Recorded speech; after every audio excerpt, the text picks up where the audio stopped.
Good morning student. आज हम पढ़ेंगे हिंदी। हिंदी में जो हमारा जो पहला टॉपिक रहेगा वह रहेगा वर्णमाला। पहला टॉपिक रहेगा हमारा वर्णमाला। वर्णमाला शुरू करने से पहले आपको बताते हैं कि जो उसकी पीडीएफ है, पीडीएफ आपको टेलीग्राम पर मिल जाएगी। लेकिन जैसे ही हमारा वर्णमाला चैप्टर कंप्लीट होगा उसके बाद ही आपको पीडीएफ टेलीग्राम पर मिल जाएगी। पीडीएफ आप देख सकते हैं कि पीडीएफ लिखी हुई है। इस पीडीएफ को हम आपको टेलीग्राम पर दे देंगे। तो चलिए अब क्लास को शुरू करते हैं। सबसे पहले हम देखेंगे कि वर्णमाला की परिभाषा क्या होती है। टॉपिक है हमारा वर्णमाला और इसकी परिभाषा देखेंगे कि परिभाषा क्या होती है। वर्णमाला देखेंगे परिभाषा। वर्णों के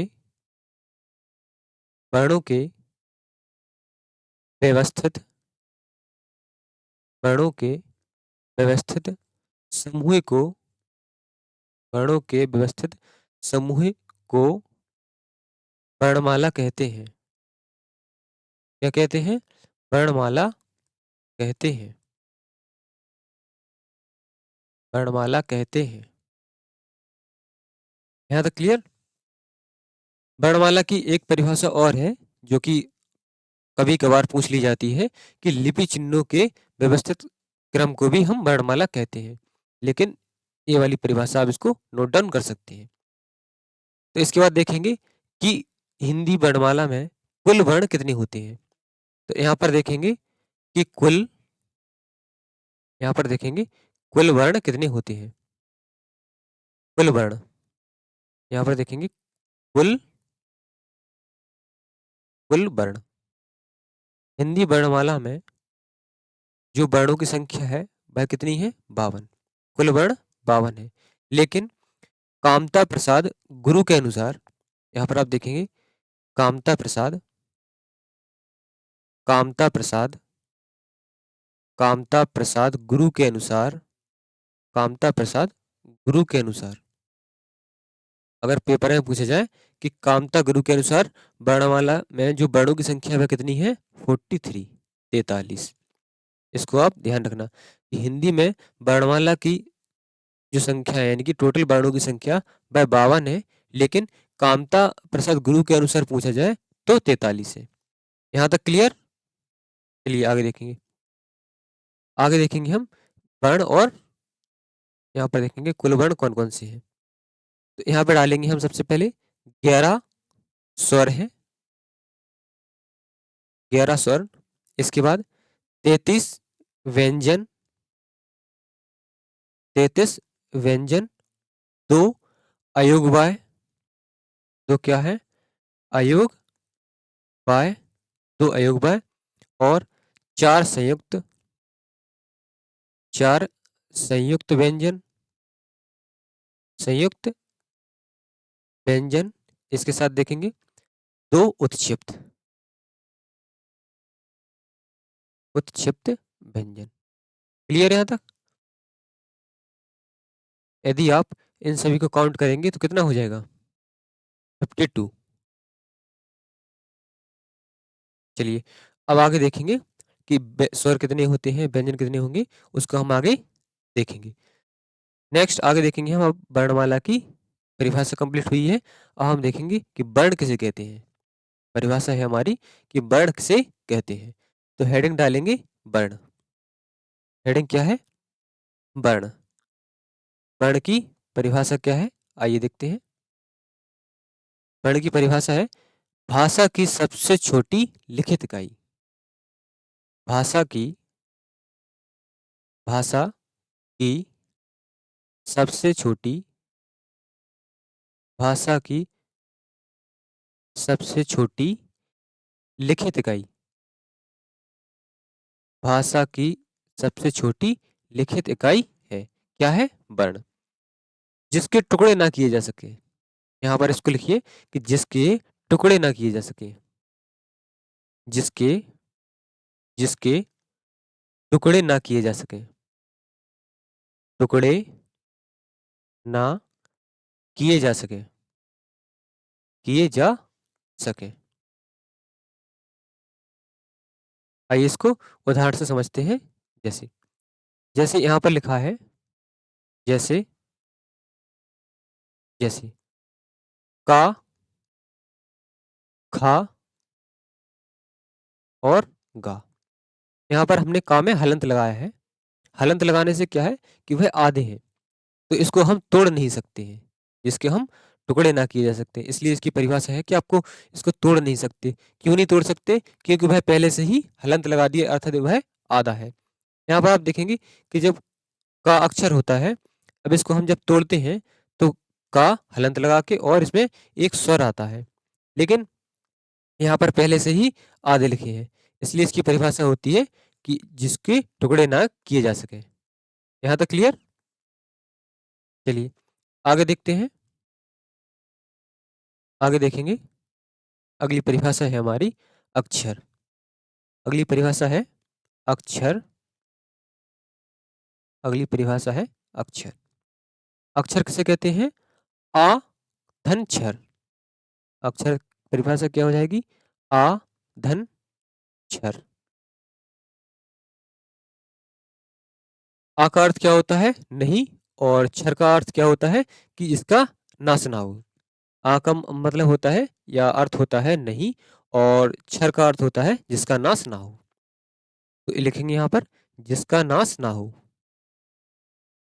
जिसका नाश, जिसका नाश ना हो। जिसका नाश ना हो। या स्वर सहित व्यंजन। अक्षर क्या होता है? स्वर सहित व्यंजन होता है। जैसे यहाँ पर देखेंगे, का वर्ण है या का अक्षर है, इसको आप जब इसको ब्रेक करेंगे यानी कि विच्छेद करेंगे तो का धन आ, तो हम कह सकते हैं स्वर और स्वर सहित व्यंजन। स्वर सहित व्यंजन को भी हम क्या कहते हैं? अक्षर कहते हैं। यहाँ तक क्लियर? चलिए आगे देखते हैं। आगे यहाँ परिभाषा क्या हो जाएगी? ध्वनि। आगे परिभाषा है ध्वनि। ध्वनि किसे कहते हैं?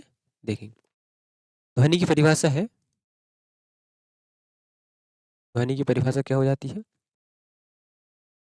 जिसे सुना जा सकता है लेकिन देख नहीं सकते। जिसे सुना जा सकता है, देख नहीं सकते, या भाषा की सबसे छोटी मौखिक इकाई। ध्वनि क्या है? भाषा की, भाषा की सबसे छोटी, भाषा की सबसे छोटी मौखिक इकाई। ध्वनि क्या है? भाषा की सबसे छोटी मौखिक इकाई। क्लियर? ध्वनि क्या है? भाषा की सबसे छोटी मौखिक इकाई। अब आगे देखेंगे, जो नेक्स्ट डेफिनेशन हमारी क्या है, परिभाषा है लिपि। अगली परिभाषा है लिपि। लिपि, लिपि किसे कहते हैं? आइए देखते हैं। लिपि भाषा लिखने का तरीका। लिपि क्या है? भाषा, भाषा लिखने का तरीका। लिपि क्या है? भाषा लिखने का तरीका। लिपि है भाषा लिखने का तरीका। जैसे हिंदी लिपि को हम, हिंदी लिपि को हम देवनागरी में लिखते हैं। इसमें लिखते हैं हिंदी को देवनागरी लिपि में। हिंदी को हम देवनागरी लिपि में लिखते हैं। उसी प्रकार अंग्रेजी को हम रोमन में लिखते हैं। अंग्रेजी को हम किस में लिखते हैं? रोमन में। अंग्रेजी को हम रोमन में लिखते हैं। और पंजाबी को, पंजाबी को, पंजाबी को हम गुरुमुखी लिपि में लिखते हैं। गुरुमुखी लिपि में लिखते हैं। और जैसे उर्दू है तो उसकी लिपि क्या हो जाती है? फारसी। तो लिपि का तरीका पता चल गया ना आपको, कि लिपि बेसिकली क्या होती है कि भाषा को हम लिखने के तरीके को हम लिपि कहते हैं। यहाँ तक क्लियर? यदि कोई डाउट है तो आप पूछ भी सकते हैं बाद में। चलिए आगे देखते हैं। स्वर। बे वर्ण जिनका उच्चारण, बे वर्ण जिनका उच्चारण, बे वर्ण जिनका उच्चारण, बे वर्ण जिनका उच्चारण स्वतंत्र रूप से होता है, जिनका उच्चारण स्वतंत्र स्वतंत्र रूप से होता है, रूप से होता है, वे वर्ण जिनका उच्चारण स्वतंत्र रूप से होता है उन्हें हम क्या कहते हैं? स्वर कहते हैं। जैसे जैसे यहाँ पर देखेंगे, जैसे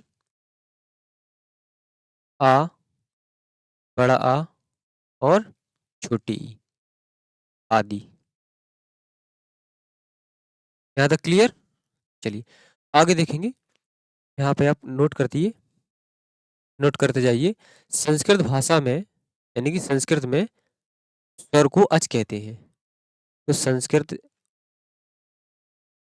भाषा में स्वर को हम क्या कहते हैं? अच कहते हैं। क्लियर? यहाँ तो आगे देखेंगे स्वरों की कुल संख्या। इसको हम अगले पेज पर देखते हैं कि स्वरों की कुल संख्या। आगे देखेंगे हम कि स्वरों की कुल संख्या, स्वरों की संख्या, कुल संख्या। स्वरों की कुल संख्या कितनी है? टोटल स्वरों की संख्या बेसिकली 10 है। स्वरों की संख्या कितनी है? 10। सॉरी 10 नहीं 11। स्वरों की संख्या 11 है। स्वरों की संख्या 11 है। लेकिन यदि पूछा जाए कि उच्चारण के आधार पर, यदि पूछा जाए कि उच्चारण के आधार पर, उच्चारण के आधार पर स्वरों की संख्या, उच्चारण के आधार पर स्वरों की संख्या, स्वरों की संख्या, उच्चारण के आधार पर स्वरों की संख्या तो कितनी हो जाती है? 10। यहाँ पर 10 हो जाती है क्योंकि यहाँ पर हम री को हम काउंट नहीं करते। क्या नहीं करते हैं? री को काउंट नहीं करते। स्वरों की संख्या टोटल 11 है, लेकिन जब बात की जाती है कि उच्चारण के आधार पर स्वरों की संख्या कितनी है तो 10 हो जाती है। यहाँ पर हमने बता दिया आपको कि री को काउंट नहीं करते हैं, यानी कि रारसी है उसको हम काउंट नहीं करते हैं। आगे देखेंगे अर्थ के आधार पर स्वरों की संख्या। अर्थ के आधार पर स्वरों की संख्या।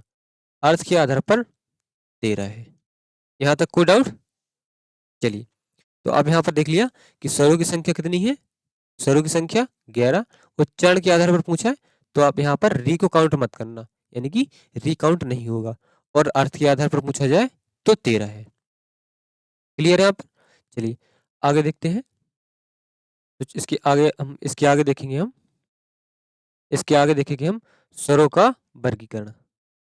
स्वरों का वर्गीकरण, स्वरों का वर्गीकरण ये हम पढ़ेंगे कल की क्लास में। आज की क्लास में हमने क्या पढ़ा? आइए देखते हैं। आज की क्लास में हमने पढ़ा है सबसे पहले वर्णमाला, वर्णमाला की परिभाषा, और उसके बाद फिर वर्ण कितने होते हैं उसको देखा। उसके बाद अक्षर की परिभाषा, ध्वनि की परिभाषा, लिपि और स्वर। स्वर के बाद स्वरों की संख्या, और कल का जो हमारा टॉपिक रहेगा वह रहेगा स्वरों का वर्गीकरण। स्वरों का वर्गीकरण कितने प्रकार से होता है और कौन कौन सा होता है। पीडीएफ आपको जैसे ही टॉपिक खत्म होगा, तो हमने आपको बताया है कि टॉपिक खत्म होने के बाद पीडीएफ आपको टेलीग्राम पर मिल जाएगी, और जो टेलीग्राम की लिंक रहेगी वह डिस्क्रिप्शन में रहेगी, तो वहां से आप टेलीग्राम पर जाकर जुड़ सकते हैं। यदि आपका कोई डाउट है तो आप कमेंट करके पूछ भी सकते हैं। यदि आपका कोई सजेशन भी है तो आप कमेंट करके बता सकते हैं। धन्यवाद।